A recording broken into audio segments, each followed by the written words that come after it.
አንድ ባሪያ እጁን ወደ አላህ ዘርግቶ ባዶና ያፈሩ ሆነው ባዶ ሆነው እጆቹን ሊመልስ አላህ ያፍራል ነቢያችን ሰለላሁ ዐለይሂ ወሰለም። ከዚህ በላይ ተስፋ የሚሰጥ ነገር አለ?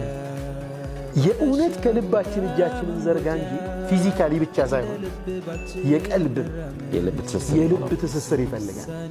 እጅህን ወደ አላህ ተضرع አድርገህ ዘርግተህ አላህ ባዶውን ሊመልስ ሐያ ያደርጋል። አላህ አልሙጂብ ተስፋ ነው ምንለው። ለዚህ ሁሌም የሰው ልጅ በዱንያ ውስጥ ሲኖር የተሟላ ህይወት መኖር አይችልም።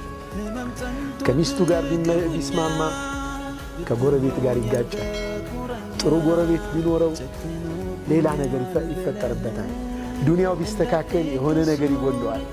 እንደዚህ ነች ዱንያ የምናሟላት በዱዓ አላሁ